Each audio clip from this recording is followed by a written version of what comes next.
Sevens Golden Diamonds, Ermalur, Vadadala. പറവൂരിൽ ഒറ്റമഴയിൽ നിരവധി പ്രദേശങ്ങൾ വെള്ളക്കെട്ടിലായി.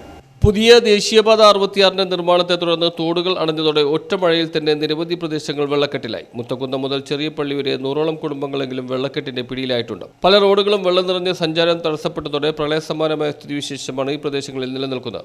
ദേശീയപാത നിർമ്മാണത്തിന് മുമ്പായി നിലവിലെ തോടുകളിൽ വലിയ ആസ്ബറ്റോസ് പൈപ്പുകൾ ഇട്ട് വെള്ളം പോകുന്നതിന് താൽക്കാലിക സംവിധാനം ഉണ്ടാക്കിയിരുന്നെങ്കിലും ഈ സംവിധാനങ്ങളാകെ പണി തുടങ്ങിയതോടെ അടഞ്ഞ നിലയിലാണ്. മഴക്കാലത്തിന് മുമ്പായി വെള്ളം ഒഴുകിപ്പോകുന്നതിനായി സംവിധാനം കണ്ടെത്തണമെന്ന് വ്യാപകമായി ആവശ്യമുയർന്നിരുന്നു. ഇതിനെ തുടർന്ന് ദുരന്ത നിവാരണ authority deputy collector V Abbas, ദേശീയപാത authority of India manager John Cheevan, Orient company project manager Rammohanan Sharma എന്നിവരും ജനപ്രതിനിധികളും ചേർന്ന് സംയുക്തമായി പരിശോധന നടത്തിയിരുന്നു. ഇത് പ്രകാരം താൽക്കാലിക പരിഹാര മാർഗനിർദ്ദേശങ്ങൾ നടപ്പാക്കാനിരിക്കെയാണ് അപ്രതീക്ഷിതമായി ബുധനാഴ്ച രാത്രിയിൽ തീവ്ര മഴ പെയ്തത്. വ്യാഴാഴ്ച നേരം പുലർന്നോടെ പല പ്രദേശങ്ങളും വെള്ളം നിറഞ്ഞ് ജനജീവിതം ദുസ്സഹമായി. മറവിന്തുരുത്തിയിൽ കല്ലറയ്ക്കൽ സരളയും മകളും 2 കുട്ടികളും അടങ്ങുന്ന ചെറിയ വീടിന്റെ വരാന്ത വരെ വെള്ളം കയറിയതോടെ ഇവർ പുറത്തിറങ്ങാൻ പറ്റാത്ത സ്ഥിതിയായി. സമീപത്ത് തോടുണ്ടായിട്ടും വെള്ളം ഒഴുകി പോകുന്നുണ്ടായിരുന്നില്ല. ഈ പ്രദേശത്ത് താഴ്ന്ന പ്രദേശങ്ങളിലെ ഒട്ടുമിക്ക വീടുകളും വെള്ളക്കെട്ട് ഭീഷണിയിലാണ്. തുരുത്തിപ്പുറം മടപ്ലാത്തുരുത്ത് റോഡും പരിസരവും വെള്ളം ഉയർന്ന് സഞ്ചാരം തടസ്സപ്പെട്ടു. പൊന്നമ്പങ്കവലയിൽ പഴയ ദേശീയപാതയിലും വെള്ളക്കെട്ടുണ്ടായി. ഇതിനെ തുടർന്ന് കുറെ സമയം ഗതാഗത കുരുക്കുമുണ്ടായി. ദേശീയപാത അധികൃതർ പരിഹാര ശ്രമങ്ങൾ ആരംഭിച്ചെങ്കിലും താമസം നേരിട്ടതിനാൽ പ്രശ്നബാധിത പഞ്ചായത്തുകളോട് പ്രശ്നം പരിഹാരം കാണാനും ചിലവ് തുക ദേശീയപാത അധികൃതർ വഹിച്ചുകൊള്ളാമെന്ന് ഏൽക്കുകയും ചെയ്തിട്ടുമുണ്ട്.